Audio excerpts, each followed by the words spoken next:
Telangana cabinet సమావేశం ముగిసింది. CM అధ్యక్షతన సమావేశమైన కేబినెట్ 2 గంటల పాటు చర్చించింది. జీఎస్టీ బిల్లు రేపు సభ ముందుకు రానున్న నేపథ్యంలో కేబినెట్ దాన్ని ఆమోదించింది.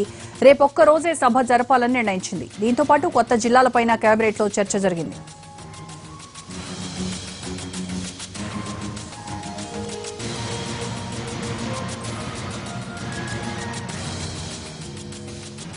తెలంగాణ కేబినెట్ సమావేశం ముగిసింది. పూర్తి డీటెయిల్స్ మా ప్రతినిధి సోమగోపాల్ అడదాం. సోమగోపాల్, డీటెయిల్స్ ఏంటి? కొద్దిసేపటి క్రితమే తెలంగాణ కేబినెట్ సమావేశం ముగిసింది. దాదాపు 2 గంటల పాటు సీఎం అధ్యక్షతన కేబినెట్ సమావేశం జరిగింది. ప్రధానంగా జీఎస్టీ బిల్లు అసెంబ్లీలో ఆమోదం పొందాలి, దానిపైనే ప్రధానంగా కేబినెట్ లో చర్చ జరిగింది.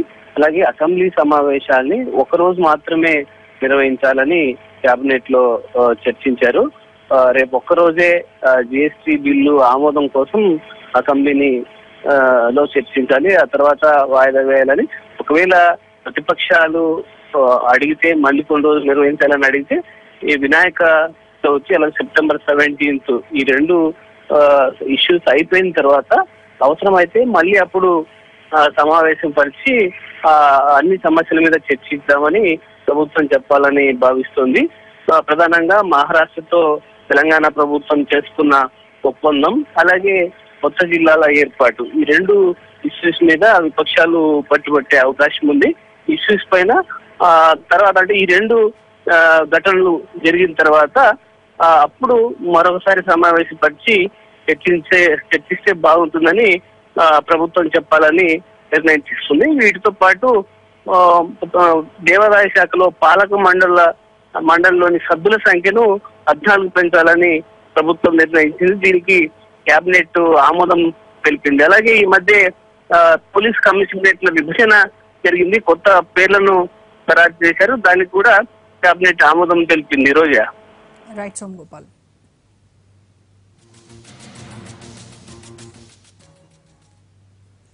మహా ఒప్పందానికి నిరసనగా జలసౌధ ముట్టడికి టీటీడీపీ ప్రయత్నించింది. అయితే టీడీపీ నేతలు, కార్యకర్తలను పోలీసులు అడ్డుకోవడంతో పరిస్థితి ఉద్రిక్తంగా మారింది. దీంతో నేతల్ని అరెస్ట్ చేశారు పోలీసులు. అంతకుముందు మహా ఒప్పందం వల్ల తెలంగాణ రైతులకు తీరని అన్యాయం జరుగుతుందన్నారు టీటీడీపీ నేతలు. 3 ప్రాజెక్టుల నిర్మాణం వల్ల మహారాష్ట్రకే లాభమని, దాన్ని వెంటనే రద్దు చేసుకోవాలని డిమాండ్ చేశారు.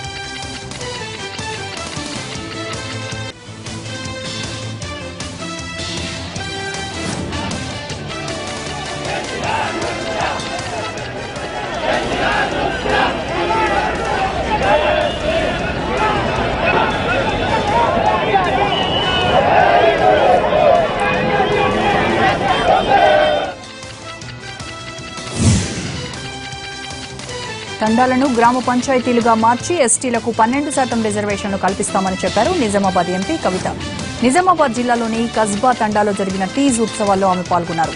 లంబాడాల ఆరాధ్య దైవం సేవలాల్ మహారాజ్ ఉత్సవాలను అధికారికంగా జరిపిన ఘనత కేసీఆర్ ప్రభుత్వానికే దక్కుతుందన్న ఎంపీ గిరిజనులు అన్ని రంగాల్లో ముందుకు రావాలని కోరారు. కస్బా తండాలోని సిమెంట్ రోడ్ల అభివృద్ది పనుల కోసం 10 లక్షలు కేటాయిస్తున్నట్టు చెప్పారు కవిత.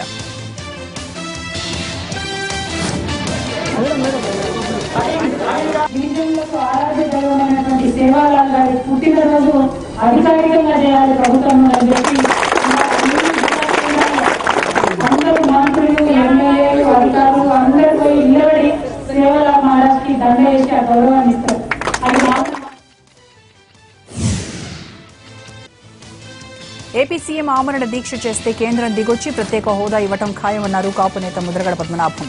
చంద్రబాబుకు, పవన్ కళ్యాణ్లకు హోదా విషయంలో చిత్తశుద్ది ఉన్నప్పటికీ దీక్షతోనే అది సాధ్యమవుతుందన్నారు. స్పెషల్ స్టేటస్ కోసం జరిగే దీక్షలో తనకు అవకాశం ఇవ్వాలని కోరారు. కాపులకు మరోసారి అన్యాయం జరిగితే ఏం చేయాలని దానిపై దాసరి నారాయణరావుతో చర్చించానన్నారు ముద్రగడ.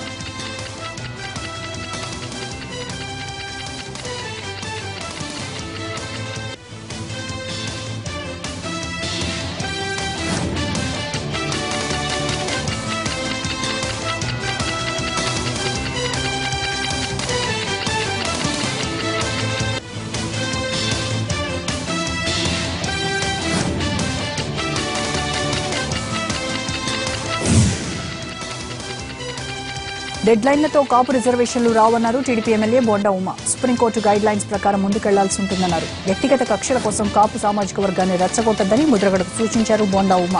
కాపుల్లో గందరగోళం సృష్టించొద్దని ఆయన కోరారు.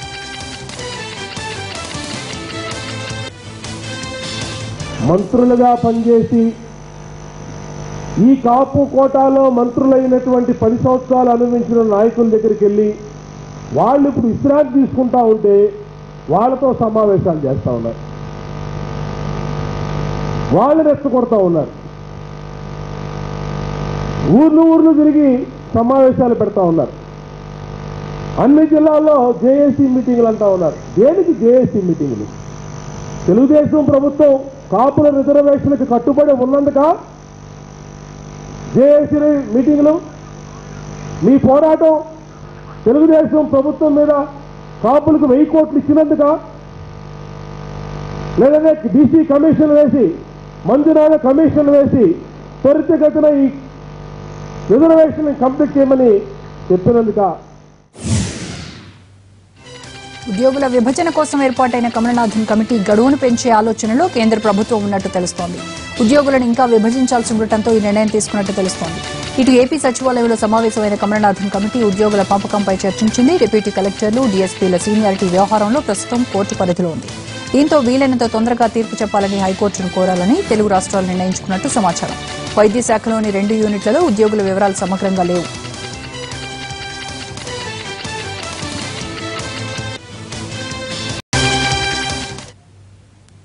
Back to news. సుప్రీంకోర్టులో తెలంగాణ ప్రభుత్వానికి ఊరట లభించింది. ఇటీవల చేసిన వీసీల నియామకాలను సర్వోన్నత న్యాయస్థానం సమర్థించింది. దీనిపై ప్రతివాదులకు కోర్టు నోటీసులు జారీ చేసింది. ఈ కేసులో తెలంగాణ ప్రభుత్వం తరపున ముకుల్ రోహిత్గి వాదనలు వినిపించారు. కోర్టు తాజా తీర్పుతో 8 యూనివర్సిటీల్లో వీసీలు అధికారికంగా బాధ్యతలు చేపట్టనున్నారు.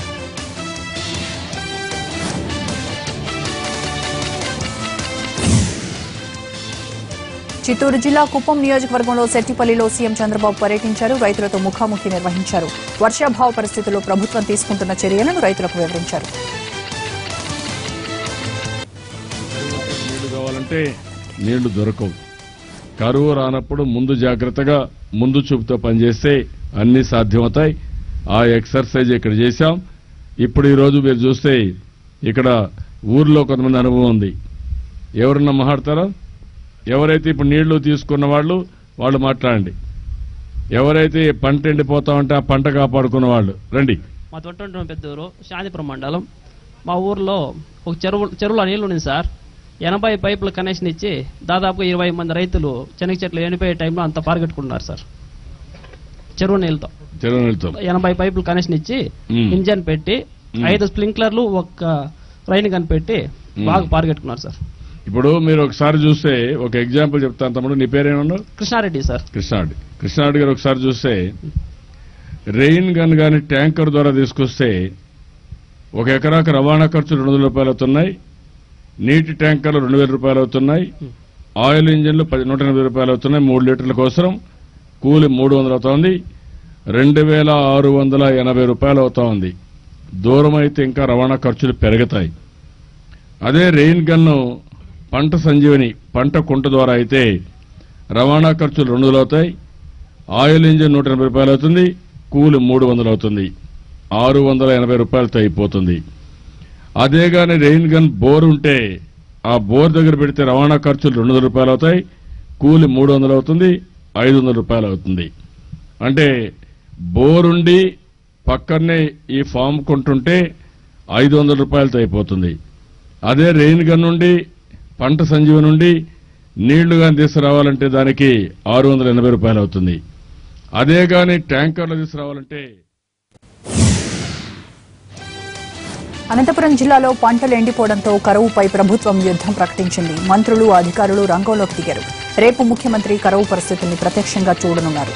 మంత్రులు పత్తిపాటి, ఉమా, పరిటాల సునీత జిల్లాలోనే ఉన్నారు. ఈ సాయంత్రం జిల్లాకు రానున్నారు మరో 2 మంత్రులు. అలాగే కరువు నివారణ చర్యల్ని పర్యవేక్షించేందుకు ఈ ఉదయం 11 మంది ఐఏఎస్ అధికారులు అనంతపురం జిల్లాకు చేరుకున్నారు.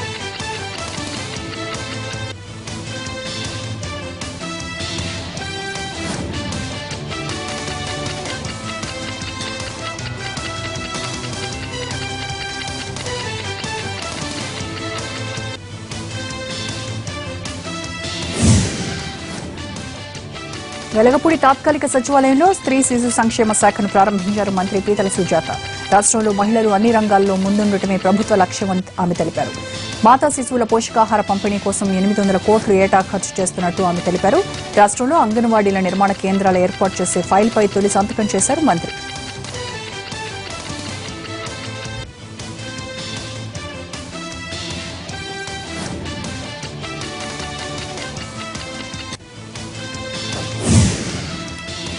ప్రకాశం జిల్లా కేంద్రం ఒంగోలుతో పాటు పలు గ్రామాల్లో స్వల్ప భూ ప్రకంపనలు నమోదయ్యాయి. సుమారు 2 సెకన్ల పాటు భూమి కంపించడంతో స్థానికులు ఆందోళనకు గురయ్యారు. కాళ్ల కింద నేల కదులుతున్నట్టు అనిపించడంతో ఒక్కసారిగా ఇళ్లలో నుండి పరుగులు తీశారు స్థానికులు. అయితే కాసేపటికే పరిస్థితి చక్కబట్టడంతో ఊపిరి పీల్చుకున్నారు. ఒంగోలుతో పాటు నెల్లూరు జిల్లాలో ఈ మధ్య తరచూ చోటు చేసుకుంటున్న భూ ప్రకంపనలు జనాన్ని హాడరెత్తిస్తున్నాయి.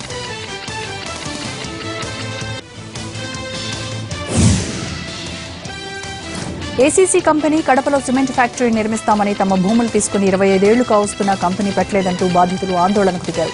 తమ భూములకు చెల్లిస్తామన్న నష్టపరిహారం కూడా చెల్లించలేదన్నారు. ఇప్పుడున్న రేటు ప్రకారం ఎకరాకు 10 లక్షల పరిహారం చెల్లించడంతో పాటు ఉద్యోగాలు ఇస్తామంటేనే తమ భూములు ఇస్తామన్నారు. లేకుంటే పర్యావరణ అనుమతుల కోసం పరిశీలనకు వచ్చినప్పుడు అధికారులను అడ్డుకుంటామని బాధితులు హెచ్చరించారు.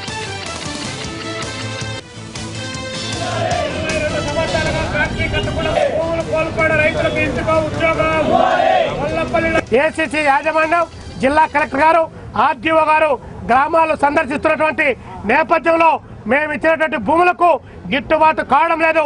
22 సంవత్సరాల క్రితం ఇచ్చాం. ఈ రోజు రేట్లు పెరిగాయి కాబట్టి మా భూములకు ఎకరాకు 10 లక్షల రూపాయలు ఇచ్చి తీరాలి. ఇంటికో ఉద్యోగానికి ఇవ్వాలి.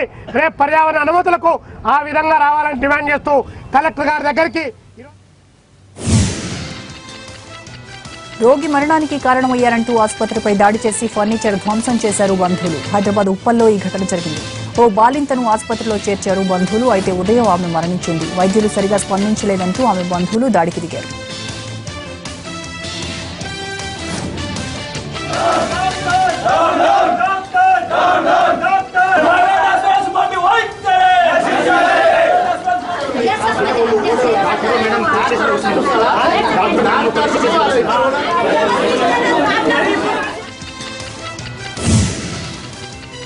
నల్గొండ జిల్లాలో ల్యాండ్ మైన్లు అలజడి రేపుతున్నాయి. చౌటుప్పల్ మండలంలోని దేవాలమ్మ నగరం నుంచి అల్లాపురం వెళ్లే దారిలో నిన్న సాయంత్రం 6 మందు పాత్రలు బయటపడ్డాయి. 2 రోజులుగా కురుస్తున్న వర్షానికి మట్టి కొట్టుకుపోవడంతో ఇవి కనిపించాయి.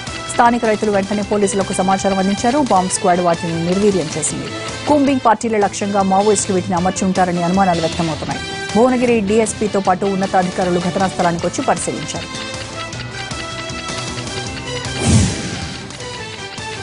హైదరాబాద్ లో నిర్మాణాలు ప్రజలను భయపెడుతున్నాయి. ఎక్కడో ఒక చోట నిర్మాణంలో ఉన్న బిల్డింగులు కూలుతున్న ఘటనలు భయభ్రాంతులకు గురి చేస్తున్నాయి. తాజాగా మాదాపూర్లోని కాకతీయ హిల్స్ లో నిర్మాణంలో ఉన్న భవనం పిల్లర్ ఒక్కసారిగా కుప్పకూలింది. ఈ ఘటనలో 4 తీవ్ర గాయాలయ్యాయి. వారిని హాస్పిటల్కు తరలించారు.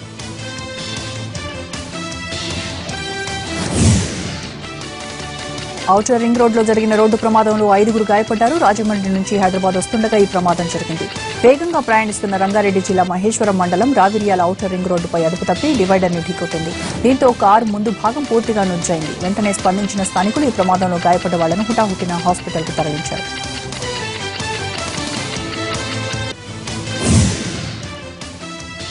గ్రీన్ సిటీ విశాఖను క్లీన్ సిటీగా తయారు చేద్దామనే నినాదంతో ఆర్కే బీచ్ లో స్వచ్ఛతా రన్ నిర్వహించారు. జాతీయ క్రీడల దినోత్సవం సందర్భంగా నిర్వహించిన ఈ ర్యాలీలో పలువురు ప్రముఖులు పాల్గొన్నారు. బీచ్ రోడ్డులోని కాళీమాత టెంపుల్ వద్ద నుంచి ప్రారంభమైన ఈ రన్ లో విశాఖ స్వచ్ఛ అంబాసిడర్ తో పాటు పలువురు నగరవాసులు ఉత్సాహంగా పాల్గొన్నారు. ర్యాలీ అనంతరం పలువురు జీవీఎంసీ సిబ్బందిని సత్కరించారు.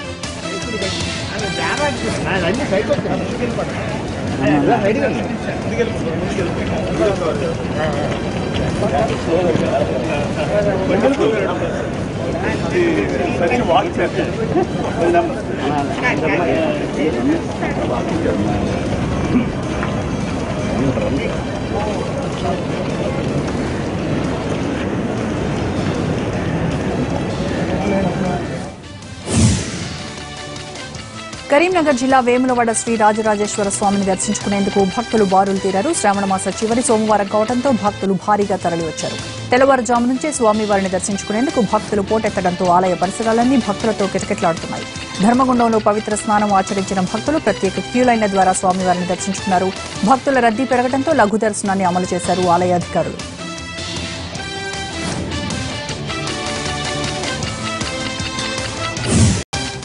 Back to news. కర్ణాటకలో జరిగిన ఎడ్లబండ్ల పోటీలో అపశృతి చోటు చేసుకుంది. విజయపురంలో ఎడ్లబండ్ల పోటీ నిర్వహించారు. ఒక్కసారిగా ఎడ్లు దూసుకొచ్చాయి. సమీపంలోనే ఉన్న ఓ వృద్ధుడిపై నుంచి ఎద్దు వెళ్లింది. ఈ ఘటనలో ఆ వ్యక్తి తీవ్రంగా గాయపడ్డాడు. తలపై నుంచి బండి వెళ్లడంతో తీవ్ర రక్తస్రావం జరిగింది. యూపీ సీనియర్ మంత్రి అజం ఖాన్ కు సుప్రీంకోర్టు చీవాట్లు పెట్టింది. వివాదాస్పద వ్యాఖ్యలపై వివరణ ఇవ్వాలని ఆదేశించింది. బులంద్షహర్ గ్యాంగ్ రేప్ ఘటన ఓ రాజకీయ కుట్ర అంటూ అజం ఖాన్ వ్యాఖ్యానించారు. అఖిలేష్ సర్కార్ ని అభాస్పాల్ చేసేందుకు ప్రతిపక్షాలు ఎంతకైనా దిగజారుతాయన్నారు. మరోవైపు సుప్రీంకోర్టు ఆదేశాలపై అజం ఖాన్ స్పందించారు. తాను ప్రత్యర్థులను ఉద్దేశించి చేసిన కామెంట్స్ పై కేవలం బీజేపీ ఒక్కటే ఎందుకు ఉలిక్కిపడుతోందని ప్రశ్నించారు ఆయన. కాశ్మీర్లోని కల్లోలిత ప్రాంతాల్లో త్వరలోని అఖిలపక్ష బృందం పర్యటించబోతోంది. సెప్టెంబర్ 4న హోంమంత్రి రాజ్నాథ్ సింగ్ ఆధ్వర్యంలో అఖిలపక్ష నేతలు కాశ్మీర్ వెళ్లనున్నారు. ఇటీవలే రాజ్నాథ్ సింగ్ శ్రీనగర్ వెళ్లి పరిస్థితిని సమీక్షించారు.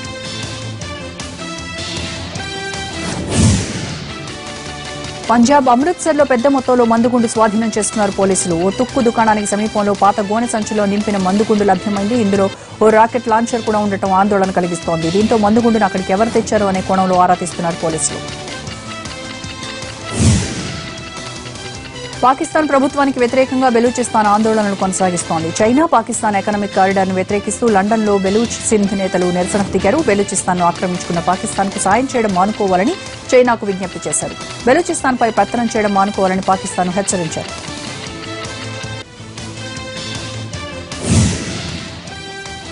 యమన్లో ఉగ్రవాదులు తెగబడ్డారు. ఆర్మీ క్యాంప్పై దాడి చేశారు. ఈ ఘటనలో 60 మందికి పైగా ప్రాణాలు కోల్పోయారు. ఆర్మీ రిక్రూట్మెంట్ జరుగుతున్న ప్రాంతంలో కారు బాంబు దాడి జరిగింది. కొత్తగా ఆర్మీలోకి చేరడానికి వచ్చిన అనేక మంది ఆత్మాహుతి దాడిలో ప్రాణాలు కోల్పోయారు.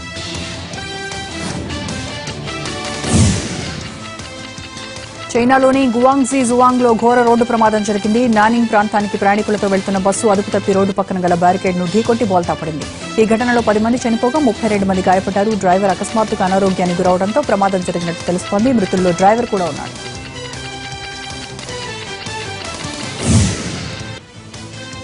హామ్స్టెక్ ఫ్రెషర్స్ పార్టీలో భాగంగా జరిగిన ఫ్యాషన్ షో అదరహో అనిపించింది. మిస్ అండ్ మిస్టర్ కాంపిటీషన్ ఆకట్టుకుంది. అలాగే ఆటపాటలతో అదరహో అనిపించారు విద్యార్థులు.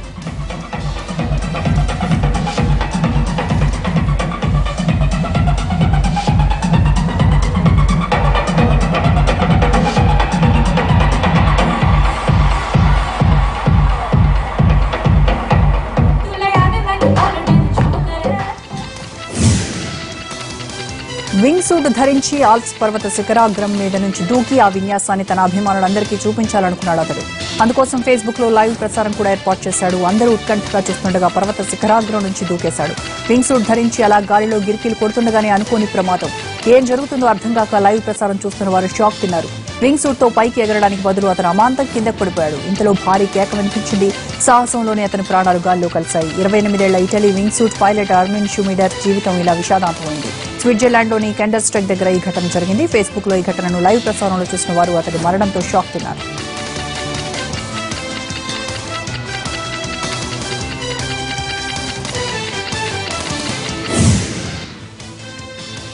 ఈ బులెటిన్ విశేషాలు నెక్స్ట్ ఆఫ్ ద రికార్డ్ ప్రసారం. Stay tuned.